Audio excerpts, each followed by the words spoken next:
Exactly 1 year ago in the Daily Collegian, I criticized Colin Kaepernick's decision to protest oppression in the United States by kneeling during the national anthem before football games.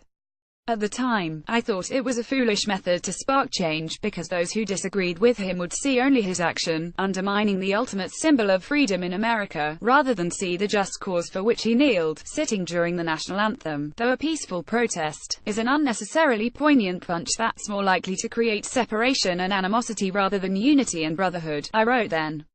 Now, however, it's time to show some support for Kaepernick, whose protests cost him his job in the NFL. He is currently a free agent, and there has been hardly any indication that he will play in the NFL this season, despite a number of teams in need of a quarterback. Do I think Kaepernick is a model U.S. citizen? Absolutely not. Aside from his national anthem protests, Kaepernick voiced his support for the late Cuban dictator, Fidel Castro, and decided not to vote in the 2016 presidential election. The latter decision essentially told the public, I'm going to use my platform to protest oppression, but I'm not going to use my vote to actually try and change anything. However, none of this has anything to do with whether he should play in the NFL. Kneeling for the national anthem isn't a crime. Calling Castro a good leader, while ignorant, won't land you in jail. Refusing to vote is as much of an individual right as actually voting, though it's not something I would do. Nonetheless, Kaepernick remains a free agent, while Adrian Peterson and Ezekiel Elliott both played in NFL games this week. Peterson was suspended in 2014 for recklessly abusing his son, who was 4 years old at the time. Elliott was suspended for 6 games this season for domestic violence allegations, but he has yet to begin serving his suspension because he is appealing the NFL's decision. Obviously, the NFL didn't suspend Kaepernick for kneeling during the national anthem. Instead, no team has given him a contract to play football. But that's exactly the problem. By not signing Kaepernick, NFL teams are saying they are more willing to support players who've faced domestic abuse allegations than they are willing to sign players who've expressed unpopular beliefs. More from Matt: athletes should use their platforms to protest inequality, so long as they do it appropriately. And if you think Kaepernick doesn't have a job because he isn't a good enough quarterback, think again.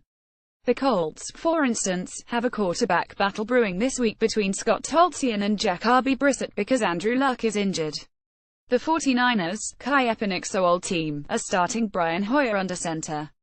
And as much as I love former Penn State quarterback Christian Hackenberg, the Jets' quarterback situation is looking rather dim. Kaepernick could probably help all three of these teams improve. With Kaepernick, it doesn't come down to a lack of talent. Instead, it comes down to the way our society as a whole views his national anthem protests. NFL team owners seem to think they will receive less backlash for having an abuser on their rosters than they will for having someone who is viewed as unpatriotic.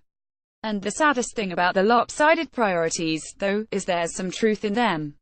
We, as football fans, support players who've done despicable things, but we cannot get behind a quarterback who acted upon a controversial belief.